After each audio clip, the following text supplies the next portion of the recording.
Hi, I'm Johnny from UltimatePaperMache.com, and this week I made this African mask of paper mache. There's 4 layers of paper mache strips and paste. And as a model, I used a mask that was made over 100 years ago in the Ivory Coast. I chose this particular mask because of its simplicity, because the mouth is slightly crooked, which gave it some really interesting character, and because it was going to be really easy for me to make with the materials that I had on hand. I wasn't going to have to go out and buy anything because it was just a really easy project. I also wanted to have an opportunity to use my Elmer's art paste. I made a video about this last week and I got a lot of questions about it. I'm going to be able to answer those questions now that I have this finished, so make sure that you watch to the end and we're going to go ahead and get to those. Now I want to show you how I did this. It was really fast and it was really easy, so let's get to it. I started out by creating a clay form that the paper mache will go over. And I used the clay that I happen to have on hand, and I don't recommend that you use it for this type of work. You have to be pretty careful to make sure that the wet clay doesn't keep your paper mache wet forever.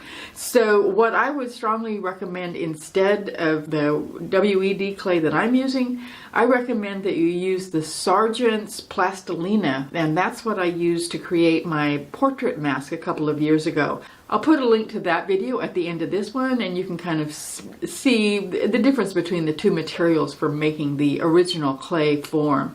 Now I also want to mention that I'm using my mannequin. You don't need to do that with a mask like this. The original artist simplified the shapes down to the point where you could easily just mound up some crumpled paper and some masking tape on a table and then put your clay over that in order to create all the shapes. Because the shapes on my mask are so simple, I was able to put plastic wrap over the clay and completely isolate it from the paper mache. I had to be very careful when I applied it. I made sure that my clay was wet so that the plastic would stick. And where I had to cut the plastic in order to keep it from bunching up, I wet the plastic too so that the second layer of plastic would stick to it. Now once the plastic wrap is all nice and smooth, I could start adding the paper mache.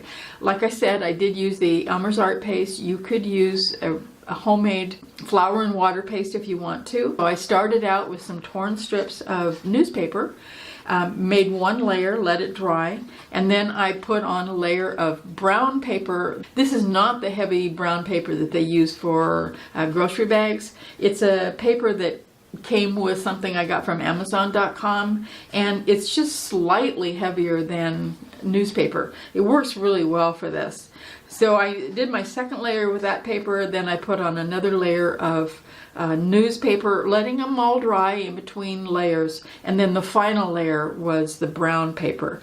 As soon as the very last layer was dry, I pulled it off of the clay, which was not easy because I had put my mask in front of the heater and the chin part of my clay model had dried. It was a little bit tricky getting it off, but I did, and I managed it, and it's surprisingly strong, just the 4 layers. I didn't have any damage at all. I was very happy about that.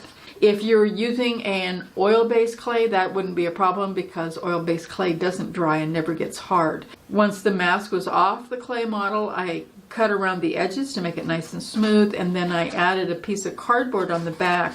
I will be adding a hole in that cardboard in order to hang it over a nail and so that I can put it out on the wall. I was very, very careful because I didn't want the hot glue to be seen from the outside. Now once that was done, I wanted to seal it before I painted it. I wanted the brown paper to show, but it was just too kind of a cold, light brown, just not very exciting brown, to be honest. So the first thing I did was seal it with some clear gesso, and the only purpose of that was to make sure that when I did put the wash, the dark brown wash over the paper, I didn't end up with any blotching or weirdness where the paper might absorb the paint just a little bit differently in some areas than it did in other areas. I wanted it sealed first. Once that was dry, I mixed up some burnt umber, some ultramarine blue to get a really, really dark brown. And then I found some copper paint in the cupboard. I just thought that might be kind of interesting to add a little bit of red. In the end, it didn't actually show up, so it wasn't really useful, but I thought it'd be fun to play with, so I went ahead and added just a little bit of the copper. Then I mixed that with some golden glazing liquid. The glazing liquid is there to slow down the drying time of the paint, essentially, and to make it a little bit transparent.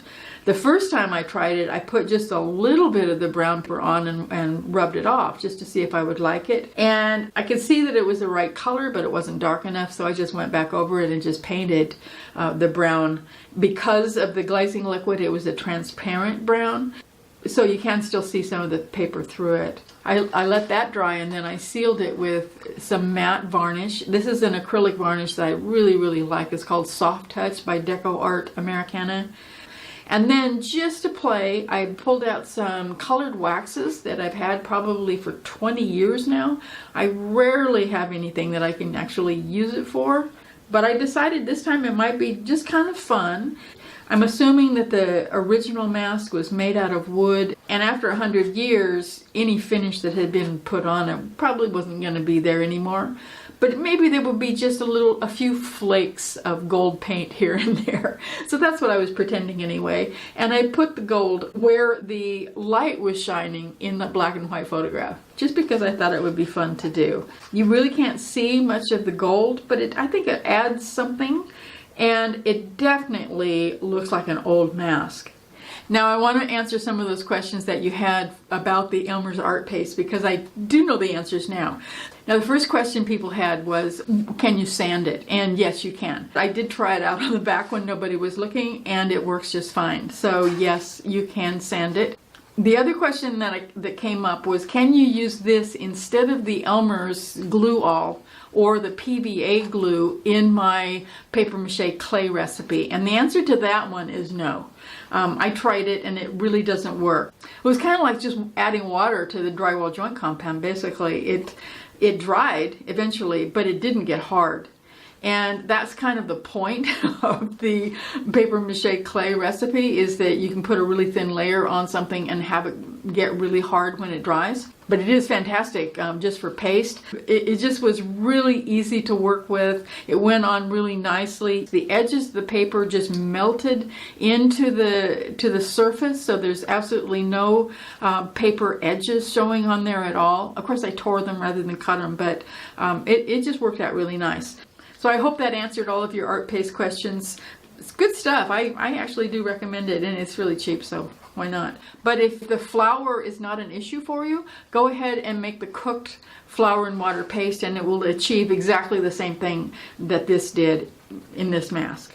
I do hope you'll try this, because it was a lot of fun, and it's a really good way to get started sculpting faces, because if you use a mask like this, the artist who created the first one has already simplified it down to the absolute essentials. It's just really a lot of fun, and you end up with a really nice piece of art that you get to put on your wall, and that's even more fun.